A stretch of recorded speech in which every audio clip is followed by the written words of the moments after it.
घर की नई नवेली इकलौती बहू एक प्राइवेट बैंक में बड़े ओहदे पर थी। उसकी सास तकरीबन 1 साल पहले ही गुजर चुकी थी। घर में बुजुर्ग ससुर और उसके पति के अलावा कोई न था। पति का अपना कारोबार था। पिछले कुछ दिनों से बहू के साथ एक विचित्र बात होती। बहू जब जल्दी जल्दी घर का काम निपटाकर ऑफिस के लिए निकलती, ठीक उसी वक्त ससुर उसे आवाज देते और कहते, बहू, मेरा चश्मा साफ करके मुझे देती जा। लगातार ऑफिस के लिए निकलते समय बहू के साथ यही होता। काम के दबाव और देर होने के कारण कभी कभी बहू मन ही मन झल्ला जाती, लेकिन फिर भी अपने ससुर को कुछ बोल नहीं पाती।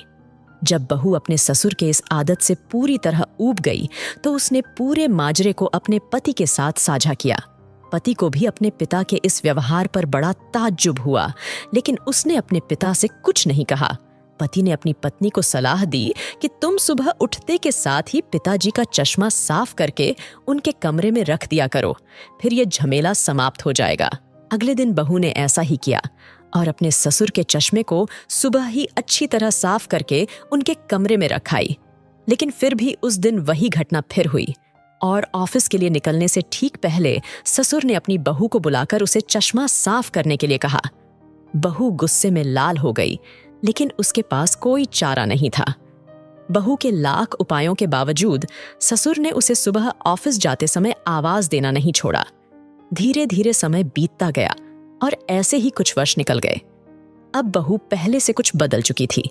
धीरे धीरे उसने अपने ससुर की बातों को नजरअंदाज करना शुरू कर दिया और फिर ऐसा भी वक्त चला आया जब बहू अपने ससुर को बिल्कुल अनसुना करने लगी। ससुर के कुछ बोलने पर वह कोई प्रतिक्रिया नहीं देती और बिल्कुल खामोशी से अपने काम में मस्त रहती। गुजरते वक्त के साथ ही एक दिन बेचारे बुजुर्ग ससुर भी गुजर गए। समय का पहिया कहाँ रुकने वाला था, वो घूमता रहा। छुट्टी का एक दिन था। अचानक बहू के मन में घर की साफ सफाई का ख्याल आया। वो अपने घर की सफाई में जुट गई। तभी सफाई के दौरान मृत ससुर की डायरी उसके हाथ लग गई।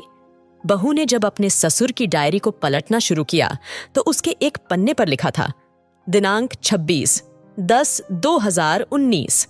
आज के इस भाग दौड़ और बेहद तनाव व संघर्ष भरी जिंदगी में घर से निकलते समय बच्चे अक्सर बड़ों का आशीर्वाद लेना भूल जाते हैं, जबकि बुजुर्गों का यही आशीर्वाद मुश्किल समय में उनके लिए ढाल का काम करता है।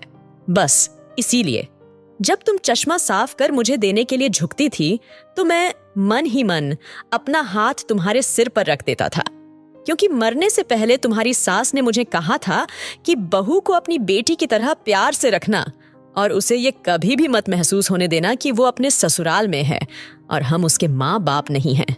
उसकी छोटी मोटी गलतियों को उसकी नादानी समझकर माफ कर देना। वैसे मेरा आशीष सदा तुम्हारे साथ है बेटा। डायरी पढ़कर बहू फूट फूट कर रोने लगी। आज उसके ससुर को गुजरे ठीक 2 साल से ज्यादा समय बीत चुके हैं, लेकिन फिर भी वो रोज घर से बाहर निकलते समय अपने ससुर का चश्मा साफ करके उनके टेबल पर रख दिया करती है, उनके अनदेखे हाथ से मिले आशीष की लालसा में। जीवन में हम रिश्तों का महत्व महसूस नहीं करते हैं, चाहे वो किसी से भी हो, कैसे भी हो, और जब तक महसूस करते हैं तब तक वह हमसे बहुत दूर जा चुके होते हैं। रिश्तों के महत्व को समझें और उनको सहेज कर रखें।